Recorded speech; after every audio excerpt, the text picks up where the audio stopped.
Let me start by thanking the organizers of this occasion.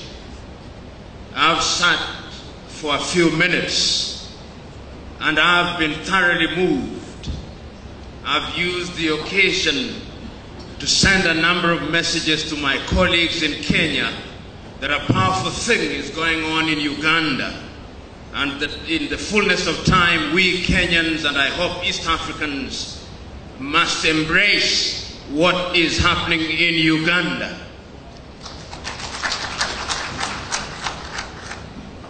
Corruption is something that we talk about. It is something that we complain about. It is something whose negative impact we recognize. It is something that even the corrupt acknowledge is a bad thing. But the irony and the tragedy at once is that those who engage in corruption love it. The tragedy at once is that those of us who do not engage in it directly accommodate it.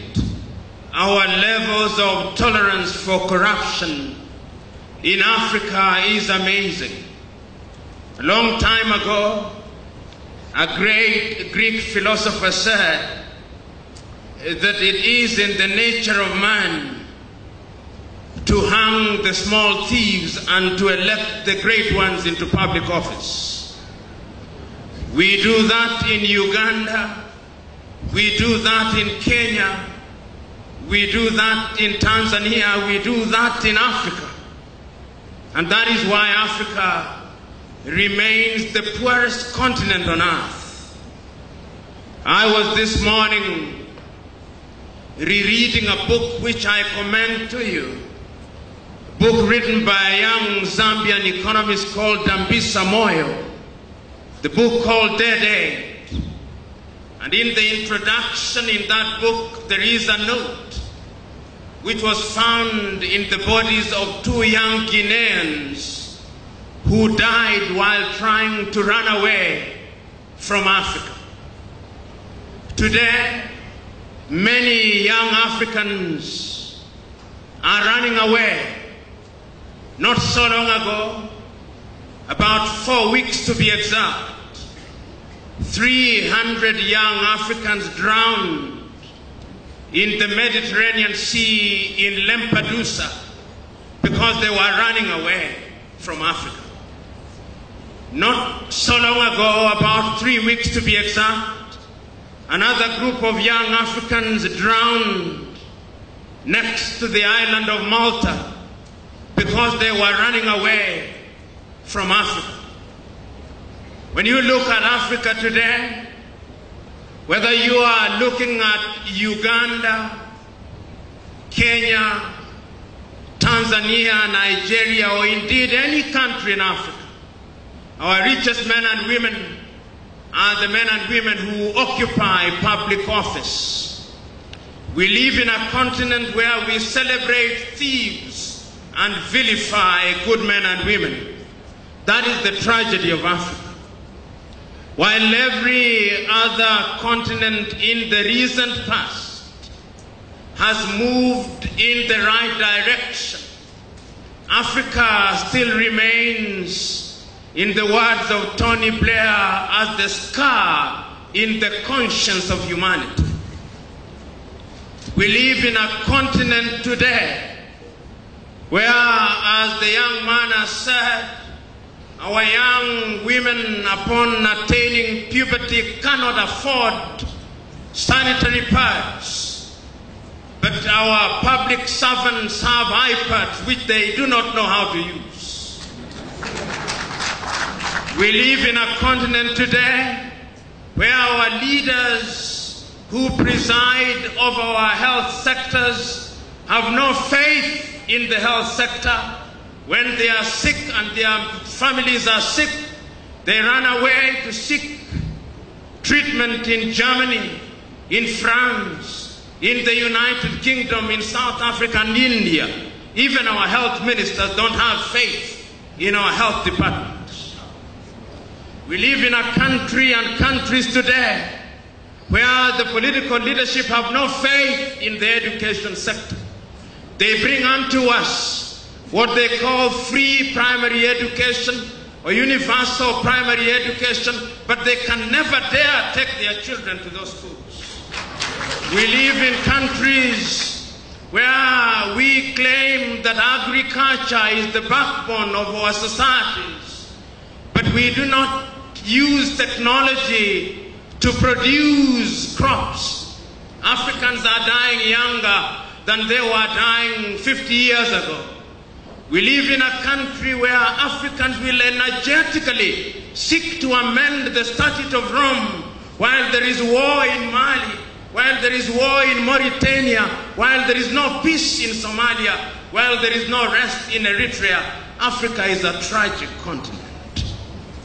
And I want to submit to you that corruption is the source of all these. For some reason, a reason that I do not understand, Africans still engage in primitive accumulation. Many Africans, particularly those in public service, will never rest until they have homes in different capitals in the world which they'll never live in. They have cars which they'll never drive. They have beds of gold which they never sleep on because they have no sleep anyway. They buy food which they cannot eat because they long lost their appetites. We live in sad times. I had the privilege of serving as the director of the Kenyan Anti-Corruption Commission. But it would appear that I did not understand my brief well. Upon being appointed, I assumed that my mandate was to go out there and fight the corrupt. But the truth was that I was not supposed to fight corruption. I was supposed to appear to be fighting corruption. Immediately, me and my team tried to fight corruption. The parliamentarians, in their wisdom and in my own view, in their lack of wisdom, used the occasion of the amendment of the law to disband the organization and to send myself and my 4 directors out of office. The history of anti-corruption crusaders in Africa is one and the same. Their mortality rate in office is very short. Before I was victimized, before my victimization, Nuhu Ribadu before me had been victimized in Nigeria. Before I was victimized, McCarthy had been victimized in South Africa and his scorpions disbanded. Before I was victimized, my equivalent in Malawi had been victimized. Before I had been victimized, my equivalent in Zambia had been victimized. It would appear that in Africa, if you serve your full term, it is because you have refused to fight corruption. So the question that we must ask here and now, on an occasion such as this, what must Africa do going forward? It gives me great joy that you Ugandans have moved from the drawing table and you have now chosen to go out there to do that which is right and good.